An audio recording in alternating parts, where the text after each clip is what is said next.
Now we go to Sarah. She's been standing by with our panel of citizens. Yeah, we're very grateful to have supporters and opponents who were willing to come into the newsroom and watch the governor's speech with us. And now Sarah joins us with some of their impressions. Hi, Eric and Susan. We have had an absolutely interesting, fabulous time back here. I kind of wish we could have been rolling on the entire debate. I only had to raise my voice once to try to get everybody's attention before we came out here, but everyone's been respectful and wonderful. The first thing that I wanted to get into was our conversation in here about the concept of unions. And I'm going to ask each person who I come over to just let me know your first name and where you're from, and talk to me, if you don't mind, about what you were talking about in terms of what you think people don't understand about unions in general.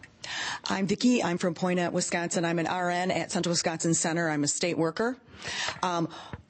Unions are more than just about money. It is about our ability to be able to advocate for the residents at the development of the disabled that are at our center, and without fear of retaliation from our employer.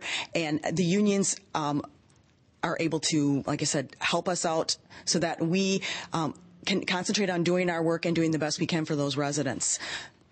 Thank you, Vicki. I know that was something that you felt very strongly about. And now we want to talk to one of the folks up here who has been in support of what the governor is trying to get passed here. And tell me what you had to say earlier when Vicki started talking about that concept in general. And your first name again and where you're from. Tori, and I'm from Madison. And yeah, my thinking was that 88% of us who have jobs don't have union representation or union protection. And so we hear claims about fear of the employer and fear of what will happen if we lose these protections, and we're all thinking, well, we don't have them and we seem to be doing just fine. So we have a hard time grasping or buying into the fact that, all heck's going to break loose if they lose these protections, because 88% of us don't have them and frankly don't want them, or if we did want them, we could unionize in the private sector, and it's not happening. Private sector unionization is below 7% from a high in the upper 30s. Government unionization is at 36% now.